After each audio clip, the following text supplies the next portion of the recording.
18 अगस्त 2008 इस डेट को एक डोमेन रजिस्टर हुआ जिसका नाम था bitcoin.org और उसके 2 महीने बाद 31 अक्टूबर 2008 सतोशी नाकामोटो नाम के एक पर्सन ने इंटरनेट पे एक पेपर पब्लिश किया जिसका नाम था Bitcoin a peer to peer electronic cash system. इस पेपर में उन्होंने एक ऐसी डिजिटल करेंसी के बारे में बात की थी जिसपे कोई भी सेंट्रल अथॉरिटी जैसे कि बैंक्स या फिर कोई इंस्टीट्यूट का कंट्रोल ना हो। बिटकॉइन को कानूनी रूप से मान्यता देने जा रहा है। It's called Bitcoin and it's the currency of the internet. आइए समझते हैं बिटकॉइन के basics. And Bitcoin has been taking off. यानी कि एक ऐसा करेंसी या फिर ऐसा क्रिप्टो करेंसी जिसका नाम था बिटकॉइन जो कि बैंक्स या इंस्टीट्यूशन के कंट्रोल के बाहर हो, जहाँ पे आप एक पर्सन को एसेट भेज सकते हो, ट्रांजैक्शन कर सकते हो, लेकिन उसकी अथॉरिटी किसी के पास नहीं है। इंडिया में जैसे हमारे पास INR है उसको कंट्रोल करता है RBI, वैसे ही ये एक ऐसा करेंसी जिसको कोई भी इंस्टीट्यूट या फिर कोई भी इंडिविजुअल कंट्रोल नहीं करता। तो बिटकॉइन को एक ऐसा करेंसी या फिर क्रिप्टो करेंसी बनाया गया जिस पे किसी भी बड़े इंस्टीट्यूट या फिर किसी भी बड़ी सत्ता का कोई भी कंट्रोल नहीं है। लेकिन जो हमारे पास INR है उसको पूरा कंट्रोल करता है RBI एंड जो US डॉलर होता है उसको फेड कंट्रोल करता है।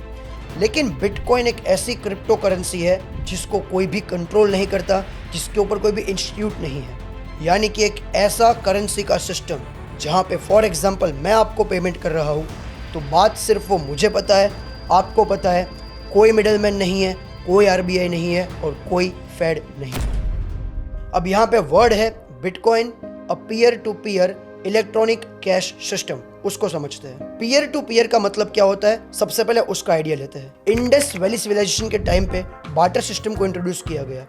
बार्टर सिस्टम का सिंपल मतलब ये होता है कि यहाँ पे एक पर्सन है जो लेट्स सपोज आम उगा रहा है और दूसरा पर्सन जो टमाटर उगा रहा है। अब ऐसा कोई सिस्टम था नहीं जहाँ पे आप ट्रेड कर सकते हो एक दूसरे के साथ। बार्टर सिस्टम का मतलब होता है कि ए पर्सन बी पर्सन को 2 आम दे देगा और बी पर्सन ए पर्सन को उस 2 आम के बदले में 2 टमाटर दे देगा। अब उसका सिंपल मतलब होता है बार्टर सिस्टम, यानी कि आपके पास कोई एक चीज़ है, सामने वाले पास कोई एक चीज़ है, आप दोनों को वो चीज़ को एक दूसरे के साथ चेंज करना है, एक्सचेंज करना है। सेकेंड वर्ल्ड वॉर के बाद अमेरिका वर्ल्ड की सबसे बड़ी सुपर पावर बन गया और उस टाइम पे अमेरिका ने इंट्रोड्यूस किया US डॉलर, एक ऐसी करेंसी जिसको बाकी सारा वर्ल्ड फिर यूज़ करने वाला है। और USA ने बाकी सब कंट्रीज़ को बोल दिया कि आप सबकी जो करेंसी होगी वो US डॉलर से अलाइन होगी। अब ये US डॉलर उस टाइम पे एक करेंसी बन गया जो बैक था गोल्ड के भंडारे से, यानी कि गोल्ड रिजर्व से। क्योंकि सोने का एक बहुत ज़्यादा मोल है, सोने की कीमत है, इसीलिए US डॉलर को सोने से यानी कि गोल्ड से बैक्ड किया गया। क्योंकि जब भी बात होती है गोल्ड या सिल्वर की जो लिमिटेड है, जिसकी वैल्यू ओवर द टाइम बढ़ती रहती है, लेकिन वो कन्वीनियंट ऑप्शन नहीं है ट्रेड करने के लिए। या फिर सेकेंड वर्ल्ड वॉर के बाद मुझे कोई भी चीज़ बाई करनी थी तो ये पॉसिबल नहीं था कि मैं गोल्ड के बार ले जा सकूं और गोल्ड के बार से उस चीज़ को ट्रेड कर सकूं या फिर कोई चीज़ परचेज कर सकूं। इसीलिए एक पेपर इंट्रोड्यूस किया जिसका नाम रख दिया US डॉलर एंड उस पेपर को यानी कि उस नोट को, उस करेंसी को मान्य रखा गया कि हर एक पर्सन पूरे वर्ल्ड में ये करेंसी का यूज़ करेगा कोई भी चीज़ों को बाई करने के लिए या फिर सेल करने के लिए। एंड 1971 में USA ने एक लॉ इंट्रोड्यूस किया जहाँ पे USA ने हर कंट्री को परमिशन दी, यानी कि लॉ को रिमूव कर दिया कि सबको US डॉलर यूज़ करना है। यानी कि आफ्टर 1971 वर्ल्ड की हर कंट्री, उनकी इंडिविजुअल्स बैंक या फिर उनके बड़े इंस्टीट्यूट अपने हिसाब से, अपने मर्जी से कोई भी नोट प्रिंट कर सकते थे। और जैसा मैंने बताया कि उन नोटों पे कंट्रोल हो गया किसी भी गवर्नमेंट का या फिर किसी भी पॉलिटिकल पार्टी का, और उन नोटों को कंट्रोल करेगी या तो गवर्नमेंट या फिर उस पर्टिकुलर कंट्री की फाइनेंशियल इकोसिस्टम, जैसे कि इंडिया में RBI। करेंसी पे किसी वर्ल्ड का या फिर किसी भी सत्ता का कंट्रोल होता है। अब कंट्रोल से मतलब ये था कि शायद पैसा आपके पास हो लेकिन हो सकता है आप उसका यूज़ ना कर सको। यानी कि फाइनेंशियल पूरा सिस्टम चलने लगा एक प्रॉमिस पे, जहाँ पे आपको एक 100 रुपये का कागज़ दिया जाता है जिसको हम करेंसी नोट कहते हैं और उस पर RBI गवर्नमेंट की सिग्नेचर होती है। कल अगर आपको RBI कहता है कि आपका ये 100 रुपये का नोट कोई काम का नहीं है, इसका मतलब उसकी कोई वैल्यू नहीं है, उसका मोल 0 हो चुका है। और ये चीज़ हुई थी 8 नवंबर 2016 को। and India was facing demonetization.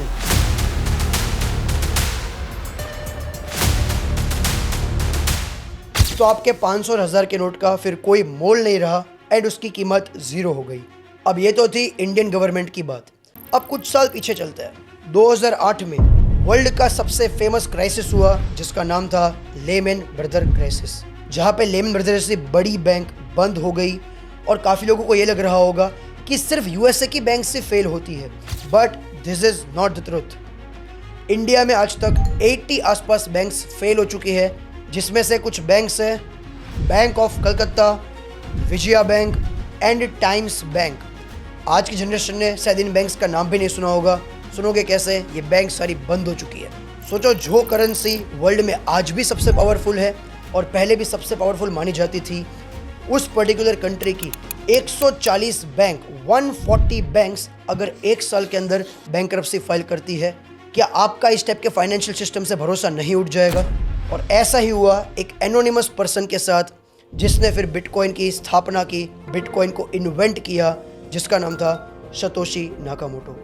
कि जो करेंसी को हम एवरी सिंगल डे यूज़ करते हैं, जिससे हमारी बेसिक नीड्स कंप्लीट होती है, जिससे हमारा घर, हमारा खान पान, हमारी ज़िंदगी चलती है, कि जो करेंसी हम यूज़ करते हैं, जहाँ पे हम हमारा पैसा स्टोर करते हैं, वो हमारा खुद का नहीं है। आपको कोई भी इमरजेंसी आई, कुछ भी चीज़ हुई, कोई ऐसा सिस्टम नहीं है पूरे वर्ल्ड में जो डिसेंट्रलाइज्ड हो, जहाँ पे आप किसी की परमिशन के बिना फंड ट्रांसफ़र कर सकते हो। और उसने एक ऐसी टेक्नोलॉजी इन्वेंट की जिसका यूज़ हम आज तक कर रहे हैं और शायद नेक्स्ट 100 साल तक होगा, और उसका नाम था bitcoin. So now let's understand what is bitcoin. Bitcoin एक कॉइन है, या फिर कॉइन को आप टोकन भी बोल सकते हो, जो एक टेक्नोलॉजी के ऊपर बना है। टेक्नोलॉजी का नाम है ब्लॉकचेन टेक्नोलॉजी। ब्लॉकचेन वर्ड को तोड़ के समझते हैं। ब्लॉक का मतलब होता है इन सिंपल लैंग्वेज लेजर, यानी कि यहाँ पे हर एक डेटा एंटर होता है, जिसको आप भी देख सकते हो और मैं भी देख सकता हूँ। चेन का मतलब होता है ऐसे बहुत सारे ब्लॉक्स जिसको जोड़ा गया है, यानी कि पहले एक ब्लॉक बनता है, फिर दूसरा ब्लॉक बनता है, फिर तीसरा ब्लॉक बनता है, और जो इसके कॉम्बिनेशन से बनती है उसको बोलते हैं ब्लॉकचेन टेक्नोलॉजी। अब ब्लॉकचेन टेक्नोलॉजी इतनी पावरफुल है कि इसको आसानी से कोई हैक भी नहीं कर सकता। ये ट्रांसपेरेंट होती है और डिसेंट्रलाइज्ड भी है और सिक्योर है। लेकिन आप बोलोगे कि जीत, अभी कुछ टाइम पहले बाइबिट का हैक हुआ था, बाइबिट के वॉलेट से $1.5 बिलियन वाइप आउट हो गए थे। उससे पहले वज़ीरेक्स का हैक हुआ है। अब ये एक एक्सचेंज हैक है जहाँ पे ह्यूमन एरर हो सकती है या फिर कोई और प्रॉब्लम हो सकती है, टेक्नोलॉजी को हैक नहीं किया जा सकता, और इसी टेक्नोलॉजी का इस्तेमाल करके बनाया गया बिटकॉइन। अब मान लो यहाँ पे 2 पर्सन है, ए और बी। अब ए पर्सन और बी पर्सन लेट्स सपोज अलग अलग कंट्रीज में रहते हैं, अलग अलग लोकेशन पे रहते हैं। अब ए पर्सन को बी पर्सन को कोई फंड ट्रांसफर करना है, तो ये हो सकता है बिटकॉइन के थ्रू, जहाँ पे बी पर्सन के पास एक वॉलेट एड्रेस होता है, जो कि बिटकॉइन का वॉलेट एड्रेस होता है, जो कि सबका यूनिक भी होता है, लाइक यूपीआई।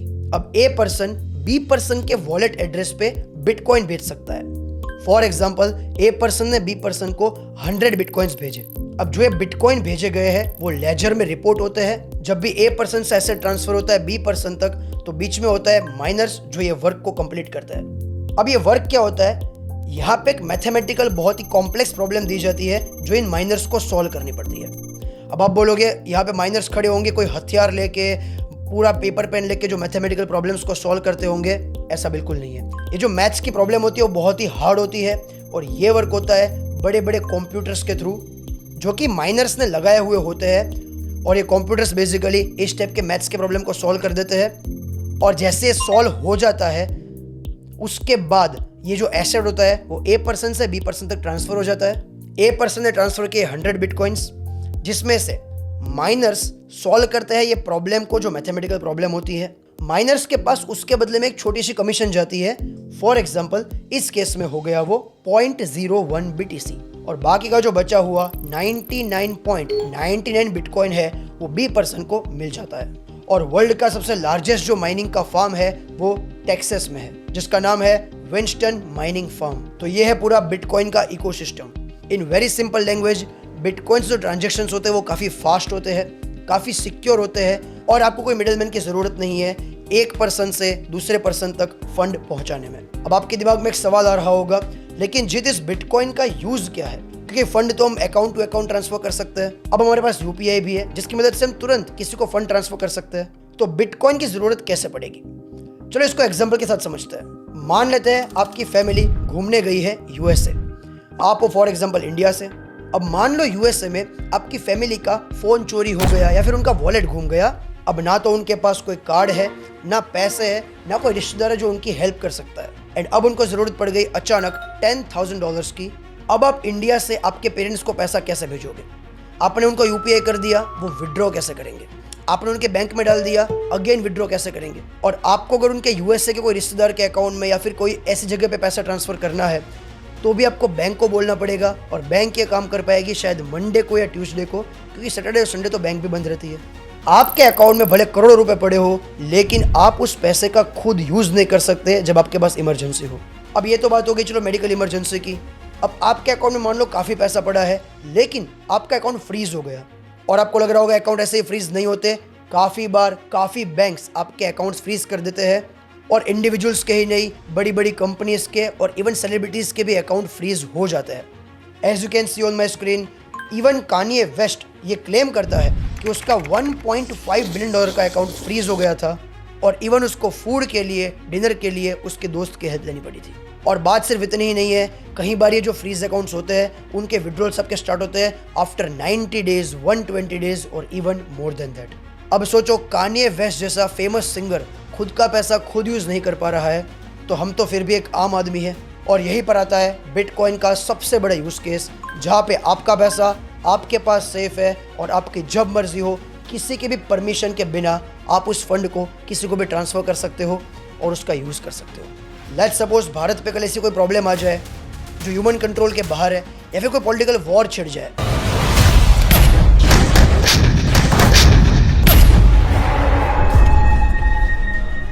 आपका स्टॉक मार्केट नियरली बॉटम पे चला जाएगा, आपके बॉन्ड्स की बिल्कुल भी वैल्यू नहीं रहेगी, इवन हर एक सॉफ्ट एसेट एकदम खत्म हो जाएंगे। इस टाइम पे सिर्फ 3 चीज ऐसी है जिसकी वैल्यू बढ़ सकती है।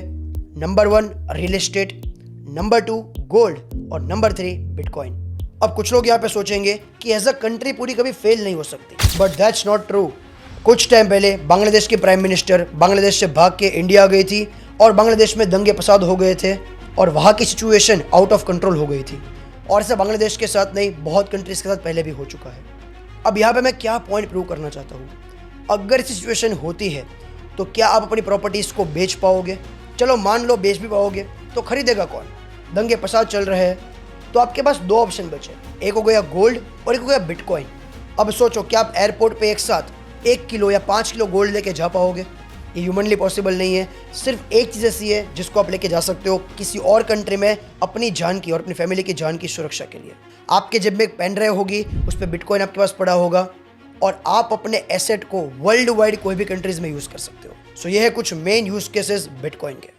Now let's talk about what is crypto currency. Again crypto currency word को तोड़ के समझते हैं। अब यहाँ पे करेंसी का मतलब है कि ये करेंसी कोई फिजिकल फॉर्मेट पे अवेलेबल नहीं है, आप उसको टच नहीं कर सकते, आप सिर्फ उसका यूज कर सकते हो डिजिटल फॉर्मेट में। यानी कि आपके फ़ोन पे डिजिटल फॉर्मेट में वो करेंसी पड़ी हो सकती है, स्टोर हो सकती है। और क्रिप्टो जो कि एक टेक्निकल टर्म है जिसका वर्ड है क्रिप्टोग्राफी, जिसको सिंपल भाषा में बोले तो वो होता है एनक्रिप्शन। अब एनक्रिप्शन का मतलब होता है कि कोई भी सेंसिटिव इंफॉर्मेशन को एनक्रिप्ट करके कोड में कन्वर्ट कर दिया जाता है। इन सिंपल लैंग्वेज अब ये इसीलिए किया जाता है ताकि वो साइबर अटैक से प्रिवेंट कर सके, और इसीलिए क्योंकि एनक्रिप्शन होता है ये टेक्नोलॉजी बहुत ज़्यादा सिक्योर है और बहुत ही सेफ है। एंड व्हाट्सएप की हर चैट में लिखा होता है messages and calls are end to end encrypted. Even WhatsApp भी इसको ना पढ़ सकता है और ना सुन सकता है। इन सिंपल लैंग्वेज यही होता है एंड टू एंड एनक्रिप्शन, और ये टेक्नोलॉजी का यूज होता है क्रिप्टो करेंसी में भी। यानी कि इसको हैक करना या मैनिपुलेट करना बहुत ही डिफिकल्ट होता है। अब 2008 में बिटकॉइन इन्वेंट हुआ, और उसके बाद बहुत सारी क्रिप्टो करेंसीज मार्केट में आने लगी, जैसे कि इथेरियम, लाइटकॉइन, रिपल एटसेट्रा। और ये हर एक क्रिप्टो करेंसी अलग अलग टेक्नोलॉजीज पे काम करती है और अपना खुद का इकोसिस्टम बनाती है। और एक क्रिप्टो करेंसी की मार्केट ऐसी बढ़ने लगी, बिटकॉइन की डिमांड ऐसी बढ़ने लगी कि आज के टाइम पे बड़ी बड़ी बैंक्स, इवन बड़े बड़े फाइनेंशियल इंस्टीट्यूट से ऊपर बिटकॉइन की मार्केट कैप पहुंच चुकी है। अब बात कर लेते हैं ये क्रिप्टो करेंसी के यूज केस की। अब बिटकॉइन का हमने यूज केस समझा, वो मोस्टली है डिजिटल पेमेंट्स के लिए, लेकिन इसमें जो इंपॉर्टेंट चीज है वो है ब्लॉकचेन टेक्नोलॉजी। अब लोगों ने समझा कि ब्लॉकचेन टेक्नोलॉजी बहुत ही एडवांस वर्जन है, टेक्नोलॉजी का एडवांसमेंट है, तो ये टेक्नोलॉजी का यूज करके अलग अलग एप्लीकेशंस बिल्डअप की जाती है और इसका हम यूज कर सकते हैं इवन अपने डे टू डे लाइफ में भी। और इसके मैं कुछ एग्जांपल्स देना चाहूंगा जो आपको इजीली आइडिया दे देगा कि किस तरह से आप भी खुद क्रिप्टो करेंसीज का यूज कर सकते हो या फिर उससे बने प्रोडक्ट्स का यूज कर सकते हो। लेकिन इसके लिए हमें समझना पड़ेगा इथेरियम, जो कि वर्ल्ड की सेकंड लार्जेस्ट क्रिप्टो करेंसी है। 2008 से 2012 तक बिटकॉइन का यूज धीरे धीरे बढ़ने लगा। कुछ अर्ली एडॉप्टर्स ने बिटकॉइन को अपना लिया और उस टाइम पे एक पर्सन को थॉट आया कि इस टेक्नोलॉजी का, ब्लॉकचेन का हम बेटरमेंट कर सकते हैं, बेटर तरीके से इस्तेमाल कर सकते हैं और उससे ह्यूमंस की लाइफ बेटर कर सकते हैं और ऐसे कुछ एप्लीकेशंस क्रिएट कर सकते हैं। और इन्होंने नाम दिया उसका डिसेंट्रलाइज एप्लीकेशंस, यानी कि डेप्स। क्रिप्टो करेंसी का एंड गोल ये होता है कि हम इस सिस्टम को डिसेंट्रलाइज्ड बनाएं, यानी कि कोई भी एक अथॉरिटी या फिर कोई भी एक इंडिविजुअल या फिर पावरफुल पर्सन के पास या फिर पावरफुल कंट्री के पास सारे के सारे डेटा का एक्सेस ना हो और वो पूरे वर्ल्ड को कंट्रोल ना कर सके। जैसे आज के टाइम में बड़ी बड़ी कंपनीज इस वर्ल्ड को कंट्रोल करती है, इवन आप कुछ भी बोलोगे उसकी आपको ऐड दिखने लग जाएगी। तो क्रिप्टो का एंड गोल बेसिकली ये है कि सिस्टम डिसेंट्रलाइज होना चाहिए। अब वापस आ जाते हैं 2008 पे। 2008 से लेकर 2012 तक बिटकॉइन का यूज केस बढ़ता रहा। कुछ इनिशियल एडॉप्टर्स ने और इन्वेस्टर्स ने बिटकॉइन में इन्वेस्ट किया और बिटकॉइन की प्राइस धीरे धीरे बढ़ने लगी। उस टाइम पे 2013 में एक पर्सन को ऐसा थॉट आया कि क्या हम टेक्नोलॉजी का इस्तेमाल और बेटर तरीके से कर सकते हैं, क्या उससे और ह्यूमन की नीड पूरी की जा सकती है, क्या ब्लॉकचेन टेक्नोलॉजी से हम कुछ ऐसे एप्लीकेशंस क्रिएट कर सकते हैं जो आप में से हर एक पर्सन, पूरी दुनिया उसका यूज कर सके। और यही चीज सोच के 2013 में फाउंड हुआ इथेरियम। अब ये सब सोचने वाला पर्सन था Vitalik Buterin, founder of Ethereum. 2013 में ये थॉट लेके 2014 में विटालिक ब्यूटेरिन ने स्टार्ट कर दिया इथेरियम पे काम करना और एक साल की डेवलपमेंट रिसर्च के बाद जुलाई 2015 को इथेरियम लाइव हो गया। और इथेरियम लाइव होते ही एक ऐसी हिस्ट्री क्रिएट हो गई जिसका यूज केस आज आप लोग ऑलरेडी कर रहे होंगे या फ्यूचर में 100% करोगे। अब इथेरियम एक लेयर 1 है। अब लेयर 1 का मतलब क्या होता है, बेसिक समझ लेते हैं। अब लेयर 1 का मतलब होता है इथेरियम की जो टेक्नोलॉजी है वो एक लेयर है और उसके ऊपर आप अलग अलग एप्लीकेशंस बिल्डअप कर सकते हो जिसको डेप्स बोलते हैं, जो मैंने आपको ऑलरेडी सिखाया। अब गोल सेम था कि हमें चीज़ों को डिसेंट्रलाइज्ड करना है और इथेरियम के ब्लॉकचेन के ऊपर अलग अलग एप्लीकेशंस बनने लगी और देखते ही एप्लीकेशन इतनी ज़्यादा बन गई, आप काफ़ी सारी टेक्नोलॉजी यूज़ करते होंगे। क्या आप में से कोई ब्रेव ब्राउज़र यूज़ करता है? अब ब्रेव ब्राउज़र क्यों इन्वेंट किया गया उसको समझते हैं। आप जब मेरा वीडियो देखते हो या फिर किसी और की वीडियोस देखते हो उस टाइम पे आपको ऐड शो करती है। अब जब भी आपको कोई ऐड शो करेगी उसमें दो लोग पैसा कमाएंगे। नंबर 1, जो उस ऐड को प्रोजेक्ट कर रहा है, यानी कि जो पर्सन आपको ऐड शो कर रहा है वो कहीं ना कहीं से पैसा कमाएगा, और दूसरा जो पर्सन वीडियोस क्रिएट कर रहा है जिसके वीडियो पे आप वो ऐड देख रहे हो। एज अ व्यूअर आपने वो ऐड पूरी की पूरी देखी, फिर भी आप कुछ पैसा नहीं कमा रहे। तो बेसिकली आपको ऐड दिखा के, आपका डेटा यूज करके बड़ी बड़ी कंपनीज और इंडिविजुअल्स पैसा कमाते हैं, लेकिन यू एज अ व्यूअर कुछ पैसा नहीं कमा पा रहे थे। और उस टाइम पे उन्होंने बनाया ब्रेव ब्राउजर, जो कि क्रोम से काफ़ी ज़्यादा फास्ट है। आपको कोई भी ऐड नहीं दिखेगी और अगर आपको ऐड देखनी है तो उस ऐड को देखने के बदले आपको एज अ व्यूअर ब्रेव के टोकन मिलेंगे जिसको आप कन्वर्ट कर सकते हो आपके INR में या फिर US डॉलर में। और आज के टाइम पे 82 मिलियन यूजर है ब्रेव ब्राउजर के। और वैसे ही बहुत सारे नए प्रोटोकॉल्स बने, बहुत सारे नए प्रोजेक्ट्स बने, टेक्नोलॉजी बेटर होती गई और अलग अलग कंपनीज ने अलग अलग यूज केसेस के साथ खुद के क्रिप्टो प्रोजेक्ट इंट्रोड्यूस किए, खुद के टोकन्स इंट्रोड्यूस किए और आप आज उन टोकन्स में इन्वेस्ट कर सकते हो। सिर्फ क्रोम का कॉम्पिटिटर ब्रेव ब्राउजर नहीं है, गूगल ड्राइव का कॉम्पिटिशन लेके आ चुका है फाइल प्रोटोकॉल, गूगल मैप्स का कॉम्पिटिशन है वाईफाई मैप्स, बैंक के कॉम्पिटिशन के लिए आ गया डीफाई, और हर एक इंडस्ट्री में आज क्रिप्टो के प्रोजेक्ट्स बन रहे हैं। टेक्नोलॉजी का एडवांसमेंट हो रहा है। आप आपके डेटा को यूज करोगे, कोई बड़ी बड़ी कंपनी आपसे पैसा नहीं कमाएगी और जो पर्सन उसका जेन्युइनली हकदार होता है उसको पैसा मिलेगा। और ये वर्क सारा का सारा डिसेंट्रलाइज्ड होगा, यानी कि कोई भी आपकी मर्जी के बिना आपके डेटा को नहीं टच कर सकता। अब ये बात होगी टेक्नोलॉजी पर्सपेक्टिव की। अब समझते हैं क्रिप्टो से पैसा कैसे कमा सकते हैं। अब इन्वेस्टमेंट करने से पहले let's talk about investor mindset. उसके लिए हम बात करते हैं सबसे पहले इंटरनेट के बारे में। 1990s उस टाइम पे लोगों ने इंटरनेट को यूज करना चालू किया था और इंडिया में स्टार्ट हुआ था 1995 में।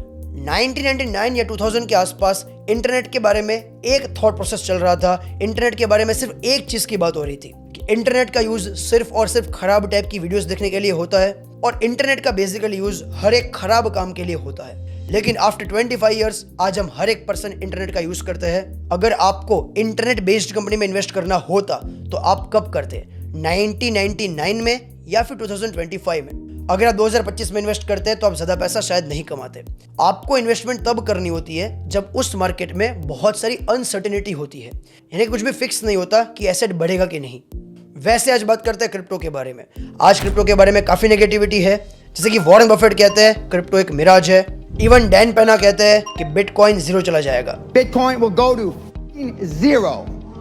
इवन ब्लैक रॉक के सीईओ लैरी फिंक, जो आज जितने सारे बिटकॉइन होल्ड करते हैं, वो भी कुछ टाइम पहले यही बोलते थे कि बिटकॉइन जीरो हो जाएगा, उसकी कोई रियल वैल्यू नहीं है। तो जब भी मार्केट में बहुत सारी नेगेटिविटी हो उस टाइम पे आपको इन्वेस्ट करना पड़ता है। एंड जब मार्केट पॉजिटिव हो जाए, जब हर एक पर्सन इसका यूज केस करे, उस टाइम पे आपका पैसा बढ़ गया होगा और तब आपको उस पैसे को विड्रॉ करना चाहिए। और इस तरीके से एक अच्छा इन्वेस्टर सोचता है और पैसे बनाता है। अब हम क्रिप्टो में 2-3 तरीके से पैसा कमा सकते हैं। पहला हो गया ट्रेडिंग, यानी कि आप एवरी सिंगल डे कुछ बाय करो सेल करो। दूसरा हो गया इन्वेस्टमेंट, यानी कि आप लॉन्ग टर्म इन्वेस्टमेंट करो। एंड अगर आज की बात करें तो आप सब लोग जानते हो अभी एआई का बूम है। तो अगर आप एआई बेस्ड कंपनी में पैसा लगाओगे तो आप ये खुद जानते हो कि नेक्स्ट 10-15 सालों में एआई बेस्ड कंपनी काफी बढ़ेगी और आप उससे पैसा कमा सकते हो। अब क्रिप्टो से पैसा कमाने के लिए 3-4 तरीके हैं। सबसे पहला ट्रेडिंग, आप एवरी सिंगल डे कोई करेंसी को बाय कर सकते हो, ट्रेड कर सकते हो। दूसरा होता है इन्वेस्टमेंट, यानी कि आप कुछ करेंसी को जैसे बिटकॉइन, इथेरियम को बाय करते हो और होल्ड कर लेते हो। तीसरा होता है माइनिंग, जहाँ पे बिटकॉइन के माइनिंग सेटअप्स लगा सकते हो और खुद बिटकॉइन को माइन कर सकते हो। अब इन 3 तरीकों में से सबसे हार्ड वे है पैसा कमाने के लिए, वो है माइनिंग। माइनिंग के लिए आपको सबसे पहले सेटअप लगाना पड़ता है, बहुत ही टाइम कंज्यूमिंग है, एनर्जी कंज्यूमिंग है और आपको काफी पैसा भी इन्वेस्ट करना पड़ता है। सो आई थिंक ये हमारे लिए प्रेफरेबल नहीं है। तो लेट्स टॉक अबाउट ट्रेडिंग या फिर इन्वेस्टमेंट। अब जब बात करें हम ट्रेडिंग के बारे में तो ट्रेडिंग भी काफी कॉम्प्लिकेटेड है और एक सेबी का आर्टिकल है जिसमें सेबी ने खुद ये बोला है about 93% traders are losing money and जो उनका एवरेज लॉस है वो है 2 लाख रुपए का। एंड जो ट्रेडर्स पैसा कमाते भी है उसके लिए आपको काफी सालों की मेहनत लगती है और आपको काफी टाइम कंज्यूमिंग है और आपको बहुत सारे एफर्ट्स डालने पड़ेंगे। लेकिन एक इजी तरीका है जो है इन्वेस्टमेंट। अगर आप किसी अच्छे टोकन को, अच्छी क्रिप्टो करेंसी को होल्ड कर लेते हो एंड अच्छे प्राइस पे एग्जिट करते हो तो आप अच्छा पैसा कमा सकते हो कुछ टाइम इन्वेस्ट करके। अब इन्वेस्टमेंट करने के 2 तरीके हो सकते हैं। नंबर 1, आप रैंडमली सर्च करो किसी यूट्यूब वीडियो पे, आप रैंडमली यूट्यूब ओपन करो और सर्च करो टॉप 5 टोकन्स टू बाय जिससे मैं कल करोड़पति बन जाऊं।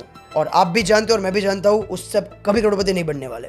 आज तक किसी भी पर्सन ने तुक्के से पैसा नहीं कमाया और जिसने तुक्के से कमाया है उसने अपना सारा का सारा पैसा लूज कर दिया है। और इसमें सबसे फेमस एग्जांपल है केबीसी में है सुशील कुमार का।